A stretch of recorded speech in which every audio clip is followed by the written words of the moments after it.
It was a Tuesday night in November when my whole world shifted on its axis, and I almost missed it entirely.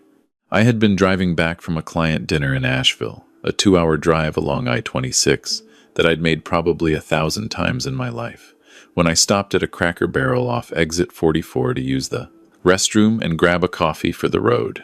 I was 63 years old, my knees ached from sitting too long, and the last thing on my mind was anything other than getting home, taking off my shoes, and watching the 11 o'clock news before bed. The parking lot was quiet.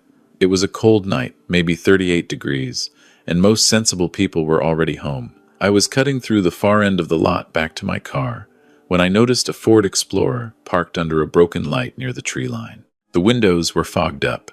That's what caught my eye first, the fog on the inside of every window, the kind that only happens when people have been breathing in a closed space for a long time. I walked past it. Then I stopped.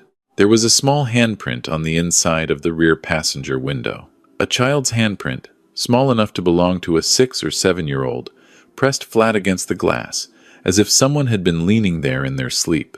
I stood in the cold and stared at that handprint for a long moment. Then I recognized the Explorer. I had helped my son pick it out 4 years ago at the dealership on Brevard Road. I remembered the specific dent on the rear bumper from when he'd backed into a concrete pillar in a parking garage downtown, and he'd been meaning to get it fixed ever since.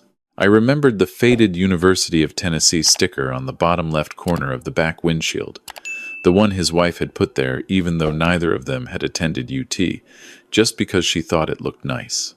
My son's name is Daniel. He was 37 years old, and as far as I knew, he lived in a 4-bedroom house in the Biltmore Park neighborhood with his wife Claire and their twin boys, Connor and Liam, who had just turned 7 in September. I knocked on the driver's window. Nothing. I knocked again, harder.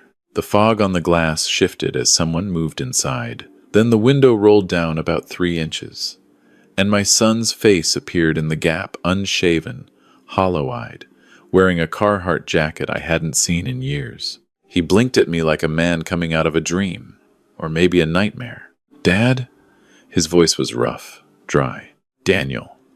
I looked at him for a long moment, taking inventory, the shadows under his eyes, the way his jaw was set tight even in his half-asleep state. "What is going on?" "Open the door." He hesitated for just a second, and in that second, I felt something cold move through my chest that had nothing to do with the November air. Then he unlocked the door, and I pulled it open. In the back seat, curled against each other under what looked like a sleeping bag and a pile of sweatshirts, were my grandsons. Connor's arm was thrown over his brother's shoulder. Liam had his face pressed into the hood of a fleece jacket. Both of them were sound asleep, and, as far as I could tell, unhurt and warm enough. I looked at them for a moment. Then I looked at my son. "Get out of the car," I said quietly. "Don't wake them up. Get out and talk to me." He climbed out, and we stood in the cold parking lot with the broken light flickering above us. And I waited. "It's my weekend," he said. "I'm allowed to have them every other weekend, Friday night through Sunday afternoon. It's in the order. Everything's legal, Dad. I'm not. I haven't done anything wrong. I'm not asking about the custody order. I'm asking why you're sleeping in a parking lot with your children instead of taking them somewhere." He looked down at the asphalt. "Daniel, I lost the apartment," he said. 3 weeks ago. I couldn't make rent. I've been staying at the Econo Lodge on Patton Avenue during the week, but I can't afford 2 nights there plus the deposit they want, and I didn't want to cancel my weekend with the boys, because—" He stopped. His voice had gotten thick. "Because Claire's lawyer is already arguing I'm unstable. If I cancel visits, they use that. If I show up and I'm struggling, they use that too. I just needed to get through the weekend." I reached out and put my hand on the back of his neck, the same way I'd done when he was 9 years old and had broken his arm, falling out of the oak tree in our backyard. He was 37 years old and 6 feet tall, and he dropped his head like that 9-year-old boy. "Come on," I said. "We're going inside, and you're going to drink a cup of coffee and eat something, and then you're going to tell me everything. And I mean everything. Not the version where you protect my feelings. Everything." We sat in a corner booth while the boys slept in the car. I could see the Explorer through the window, and I checked on them twice. My son wrapped both hands around a mug of coffee and stared into it, and slowly, in pieces, like a man picking shards of glass out of a wound, he told me the story of the last 18 months of his life. Daniel had started his landscaping and hardscaping business, Whitfield Outdoor, 8 years ago with $60,000 of savings and a used Kubota skid steer. By the time he was 34, he had 14 employees, 3 trucks, and contracts with 4 commercial property management companies across Henderson and Buncombe counties. He wasn't a millionaire, but he was doing well. He was proud of what he'd built. So was I. He had met Claire Hargrove at a charity fundraiser for the Children's Hospital in 2017. She was beautiful, quick to laugh, and came from a family that presented itself as established and respectable. Her father, Gerald Hargrove, ran an insurance brokerage in Hendersonville, and her mother taught Sunday school at First Presbyterian. Claire herself worked in marketing at a medical device company. Everything looked right on the surface. I had some misgivings that I couldn't quite articulate something about the way Gerald Hargrove shook your hand while looking over your shoulder at the next person in the room. But Daniel was in love, and I kept my mouth closed. And they married in October 2018. The twins were born in September 2019. Those boys were the light of my life from the moment I first held them. Connor, who came out arguing about something, red-faced and loud. Liam, who was quiet and serious, and watched everything with those dark, careful eyes. I drove to Biltmore Park every Sunday for 3 years and ate dinner with my son's family. I believed the marriage was happy. I believed my daughter-in-law was a decent person. I believed a lot of things that turned out not to be true. The trouble started, Daniel told me, around the beginning of 2022, though he didn't recognize it as trouble at the time. Claire began suggesting they restructure the business finances. She had always been good with numbers, or presented herself as such, and she pointed out that they could reduce their tax exposure if she became a co-owner and co-signatory on the business accounts. Daniel thought this was a sound idea. She was his wife. They were building a life together. He added her name to the business account at First Bank, gave her signatory authority on the operating account at Truist, and put her on the payroll as an administrative consultant at $4,500 a month. Over the next 14 months, Claire made 112 transfers from the Whitfield Outdoor business accounts to 3 accounts Daniel knew nothing about. The total came to $231,000. I had to set down my coffee cup when he told me that number. She had done it carefully, never more than $6,000 at a time, always with a notation in the memo line that looked like a legitimate business expense equipment lease, material supply, subcontractor payment. She had created 2 shell LLCs and opened accounts in their names at 2 different banks. She had been doing this for over a year before the cash flow problem became impossible to ignore. Daniel discovered it in April 2023 when he couldn't make payroll. He called his accountant in a panic and spent 2 days going through every transaction for the previous 14 months. When he confronted Claire, she looked him in the eye and told him he was confused, that he had approved those transfers, that he was misremembering because he had been under tremendous stress and sometimes got confused about things. She said it so calmly, with such patient concern in her voice, that he spent 3 days genuinely questioning his own memory before he thought to pull the actual bank records and IP logs. Then it got worse. 2 weeks after that confrontation, Claire's father Gerald arrived at the house with a man Daniel didn't recognize. Gerald told my son that Claire had spoken to him about her concerns regarding Daniel's mental and emotional stability, that she had observed erratic behavior, paranoid accusations, episodes of confusion and disorientation, and that for the safety of the children, she believed a psychological evaluation was warranted.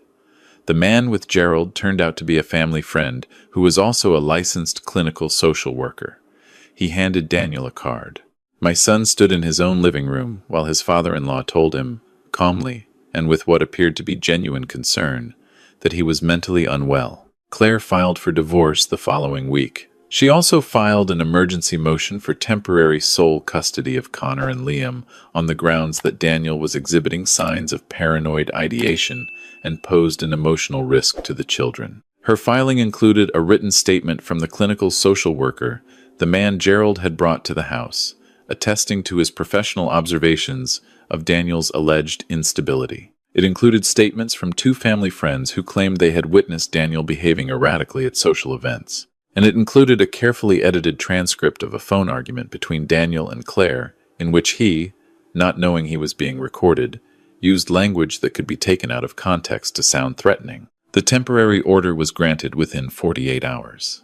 Daniel lost access to his sons except for supervised weekend visits at a neutral family resource center, 2 Saturday afternoon sessions before the arrangement was modified, as his attorney argued successfully for standard alternating weekend overnight visits while the full case was pending, provided Claire agreed to a neutral exchange location. Claire agreed, because by that point she had what she really wanted. She had the house, she had primary custody, and she had positioned Daniel as the unstable one. His business had collapsed by summer. With $231,000 gone from the operating accounts, he couldn't cover materials for 3 major contracts. He lost the contracts. He had to let his employees go. He sold the equipment to cover what debts he could. By September, Whitfield Outdoor, the thing he had spent 8 years building from nothing, was dissolved. He had burned through his personal savings, fighting the legal battle. He'd had to move out of the marital home. He'd rented an apartment, then lost that when he couldn't make rent. He'd sold his truck and bought the Explorer for cash. For the past 3 weeks, the Explorer had been where he lived, and he hadn't told me any of it. I looked at my son across that Cracker Barrel booth at 11:30 at night. This man I had raised, this man whose first steps I had caught on a camcorder in our backyard in 1987, and I felt 2 things simultaneously. A grief so sharp it was almost physical, and an anger so clear and cold it felt almost like calm. "Why didn't you call me?" I asked. He shook his head. "You worked your whole life for what you have, Dad. I didn't want to." "Stop," I said. "Stop right there. I worked my whole life for what I have so that it would be there when my family needed it. That is the only reason any of it matters." I looked at him across the table. "You have 2 little boys asleep in that car. The time for pride is over. Do you understand me?" He nodded. His eyes were wet, and he was working his jaw to keep it steady. "Good," I said. "Then here's what we're doing tonight. I'm booking 2 rooms at the Marriott on Marymount Avenue, 1 for you and the boys, 1 for me. Tomorrow morning we have breakfast, and then we start making phone calls. Are we clear?" He said we were clear. I paid the check, and we went to wake up the boys. Connor opened his eyes and looked up at me from the back seat, with complete unsurprise, as though finding his grandfather in a parking lot at midnight was entirely normal. "Grandpa," he said, "is there a pool at the hotel?" Liam didn't say anything. He just reached up and took my hand and held it the whole walk to my car. And something in that small, trusting grip made my jaw tighten until my back teeth ached. These children were sleeping in a car. Someone was going to answer for that. I am not a wealthy man by the standards of people who are actually wealthy. I am comfortable. I spent 35 years running a commercial electrical contracting company that I sold when I was 58 for enough money to retire without worrying about the heating bill or whether I could afford to fly somewhere warm. In February, I have a house in Flat Rock that is paid off and a reasonable investment account. I am not a man who makes dramatic gestures with money, but I have always known that the point of having resources is to use them when they're needed, and I had never needed them more than I needed them the morning after I found my son and his children sleeping in a parking lot in November. My first call was to a man named Robert Finley, who had been my business attorney for 22 years and who I trusted more than almost anyone I knew. I told him what Daniel had told me. There was a silence on the line. "Thomas," he said. He's always called me Thomas, though everyone else calls me Tom. "What you're describing, if it can be proven, is wire fraud and criminal theft by fiduciary. That's not just a civil matter." "I know," I said. "Who do I call?" He gave me the name of a woman named Patricia Doyle, who ran a 3-attorney firm in Asheville that specialized in forensic financial litigation and family law. He said she was aggressive, meticulous, and not intimidated by anyone. He said those last 2 words with a particular emphasis that made me think he had someone specific in mind. I called Patricia Doyle that same morning. She agreed to meet us Thursday.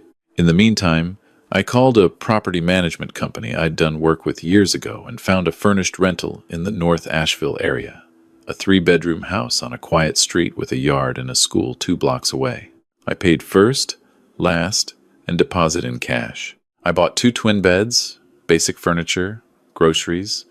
I told Daniel this was a loan if he needed it to be a loan, or a gift if he needed it to be a gift, and that the terminology was not important right now. Connor and Liam started at their new school the following Monday. Connor made 3 friends by Tuesday. Liam took a little longer, as Liam always did with everything, careful and watchful, making sure something was worth his trust before he gave it. He reminded me of myself in that way. Patricia Doyle Pat, she told us to call her, in a tone that indicated she did not extend this informality to everyone, was 51 years old, with close-cropped silver hair and reading glasses she wore on a chain around her neck, and deployed with what I can only describe as strategic precision. She sat at the head of a conference table and listened to Daniel's story without interrupting once. And when he finished, she opened a legal pad and wrote 3 lines in handwriting I couldn't read from across the table. First question, she said. Do you have any of the original bank record statements? Not just screenshots. Daniel had them. He'd kept paper statements going back 4 years, mostly because his accountant had told him to, and he'd been too disorganized to throw them away. It was the most disorganized thing Daniel had ever done, and it may have saved everything. Second question. Did you at any point give verbal or written authorization for any of the transfers your wife made? No. Did you ever sign anything that could be construed as blanket authorization for administrative transfers above a certain threshold? Not that I know of. We'll find out what you know and don't know, she said, not unkindly. Third question. This social worker who arrived with your father-in-law, do you know if he had a prior professional relationship with the family? Daniel said he didn't know. Pat wrote something else on her pad. Here's what I'm going to tell you, Daniel. What you have described has the structural characteristics of a premeditated financial fraud carried out over an extended period by someone with signatory access and enough familiarity with your business operations to avoid triggering immediate scrutiny. That takes planning, it takes knowledge, and it almost certainly does not happen in a vacuum. She looked at him over her glasses. My experience with these situations tells me there's generally a reason someone does this, not a justification, but a cause. Usually another financial interest, another relationship, or both. I'm going to need to find that reason, because it changes how we build the case. Daniel was quiet for a moment. Then he said quietly, there was a man, a guy named Derek Sutter. He works for Claire's father's insurance company. I saw some texts on Claire's phone about 8 months before she filed. I confronted her, and she said he was just a coworker, and I was being paranoid. I let it go. Pat wrote down the name Derek Sutter without changing her expression. I'll need everything you have, she said. Every statement, every record, every text message you still have access to, every email. I'm also going to bring in a forensic accountant. His name is Warren Blake, and he's very good. Between the 2 of us, we're going to put together a picture of exactly where that $231,000 went and who benefited from it. She stood up and extended her hand. I want you to understand something, she said. The people who did this to you were counting on you being too beaten down, too broke, and too humiliated to fight back effectively. They miscalculated. We are going to make that miscalculation very expensive for them. I shook her hand, and I believed her. The next 6 weeks were the hardest kind of waiting, the kind where things are happening that you can't see and can't control, and you have to trust other people to do their jobs. I spent a lot of that time at the house on Linden Street with Daniel and the boys. I helped Connor with his math homework, which he hated, and I taught Liam to play chess, which he took to with a seriousness that made me suspect he was going to be better than me within a year. I drove them to school in the mornings sometimes when Daniel had early calls with his attorney. I tried to make things feel as normal as possible for 2 little boys whose world had been upended through no fault of their own. The custody situation was complicated. Daniel still had only the alternating weekend arrangement while the divorce proceedings ground forward. Claire's attorney was a man named Philip Greer, older, smooth, expensive, and he was clearly trying to run out the clock on Daniel's resources. Pat had warned us about this. She was filing motions in response, building the financial fraud case in parallel with the custody argument, methodically. The picture that Warren Blake and his team assembled over those 6 weeks was worse than we had known and more detailed than I had hoped. The 3 shell LLCs Claire had created were Blue Ridge Administrative Services, Pinnacle Property Consulting, and Crestview Materials Group. None of them had any actual business operations. All 3 had been opened using variations of a business address on Sweeten Creek Road that turned out to be a UPS store mailbox. The accounts associated with those LLCs had received the 112 transfers from Whitfield Outdoor. From there, the money had moved in a pattern that Warren described to us as layering, a term used in money laundering, through a series of additional transfers that were designed to obscure the final destination. The final destination, in the largest part, turned out to be an investment account held jointly by Claire Hargrove and Derek Sutter at an online brokerage. Derek Sutter, Warren's team discovered, was not simply a co-worker at Gerald Hargrove's insurance brokerage. He had been a co-worker in 2019. He had left that position in early 2021. He was currently a licensed real estate agent in South Carolina, where he had recently made a down payment on a commercial property in Greenville using $140,000 in cash. The relationship between Claire and Derek Sutter had, by all available evidence, been ongoing since at least early 2021, approximately 6 months before Claire had first suggested restructuring Whitfield Outdoors' finances. This was not a woman who had fallen out of love with her husband and made desperate, impulsive choices. This was a woman who had looked at what her husband had built, identified it as the most liquid asset available to her, and spent 2 years systematically draining it while preparing her exit. When Pat laid this out in her office, Daniel sat very still for a long time. "She planned all of this," he said. "It wasn't a question. The evidence suggests the financial strategy was deliberate and premeditated," Pat said. "The mental health narrative, the social worker, the statements from friends, the edited recording, those came later, likely when you began to notice the financial discrepancies, and she needed to discredit you preemptively. She needed you to look unstable before you could look like a credible victim." He was quiet again. Then he said, "My boys were part of this plan. She used my boys as a weapon." "Yes," Pat said. There was no point in softening it. She did. "I watched my son absorb that. I watched him breathe through it. The way you breathe through something that would break you if you let it, keeping it moving, keeping it from settling." "Okay," he said finally. "What do we do now?" Pat pulled a folder from the stack in front of her. "Now," she said, "we take this to the district attorney's office." The meeting with the district attorney's office took place on a Thursday morning in January. Pat went with Daniel and Warren Blake and 2 boxes of documents. I waited at the rental house with a cup of coffee and a book I couldn't read. They were gone for 4 hours. When Daniel walked back in, he looked different. Not lighter exactly, but resolute.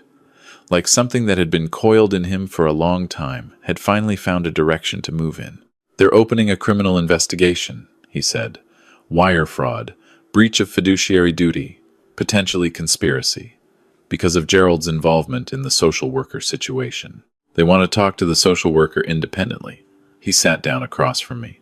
"Pat says this changes the divorce and custody proceedings significantly. Greer is going to have a harder time arguing I'm the unstable one when his client is under criminal investigation." That turned out to be an understatement. Philip Greer filed a motion to continue the divorce proceedings 2 weeks after the criminal investigation became known to him, meaning he wanted to push everything back, slow everything down. Pat opposed the motion, and the judge denied it. The judge, I was told, had some pointed questions for Greer about why a continuation served the best interests of the minor children involved. It did not serve the best interests of the minor children.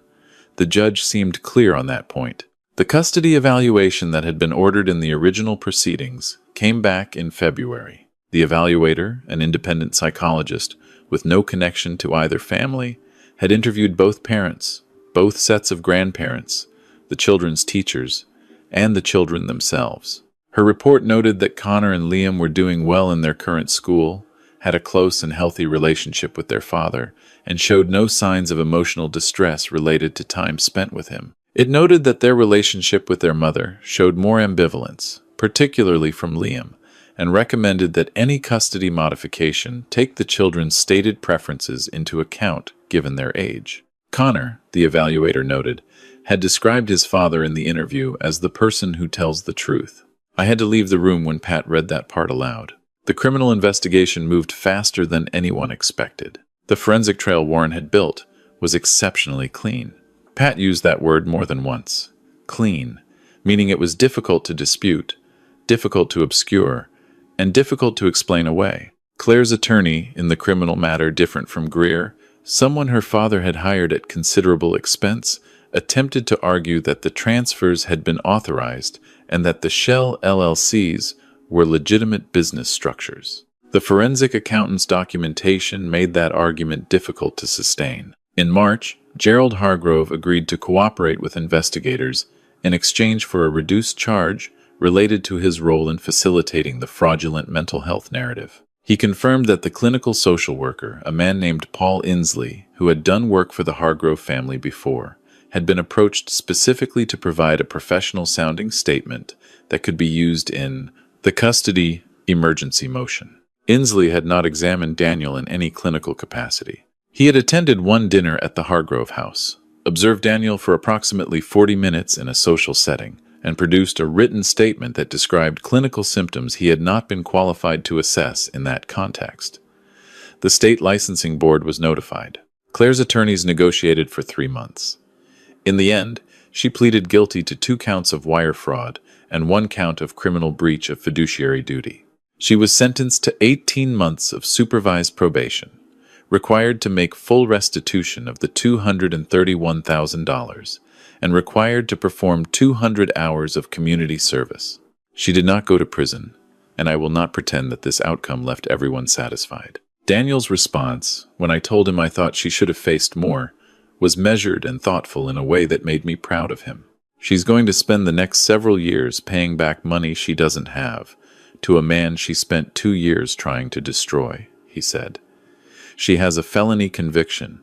She's lost her job. Derek Sutter's real estate deal collapsed when the brokerage froze the joint account, and he has his own legal problems now, and she's watching me raise our boys. He was quiet for a moment. I think she's going to have plenty of time to think about what she chose to do. The divorce was finalized in April. Daniel was awarded primary physical custody of Connor and Liam.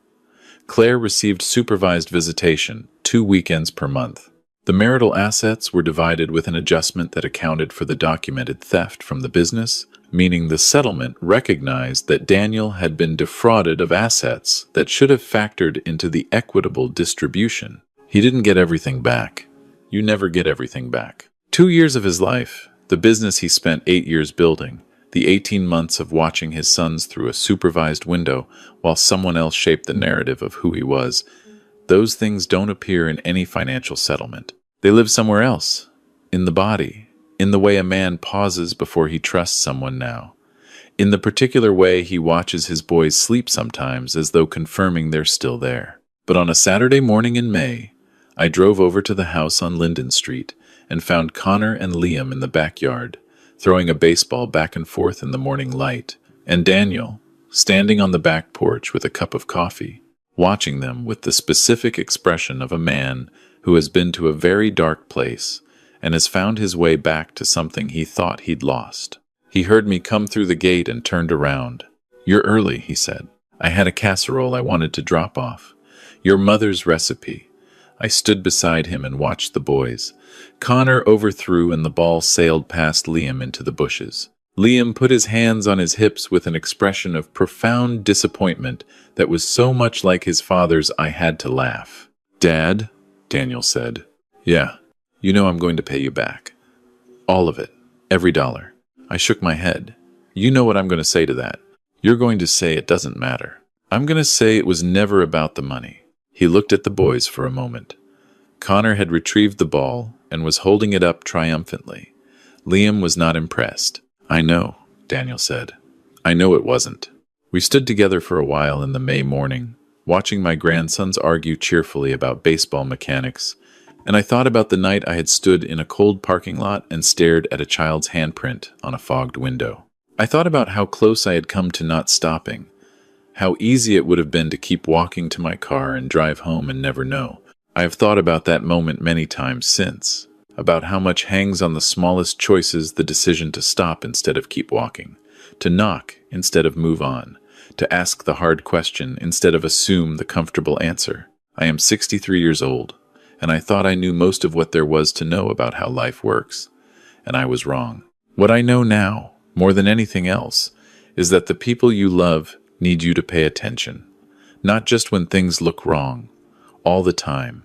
Because sometimes the hardest part isn't the rescue, it's the noticing. 3 months later, Daniel put in the paperwork to re-establish Whitfield Outdoor. He started with 1 truck, 1 contract, and 2 employees. I helped him find a small equipment loan through a bank I'd worked with for years, and I stayed out of his way after that because Daniel Whitfield has never needed anyone to do things for him, only someone to stand behind him when the ground gave way. By October, he had 4 employees and 3 contracts.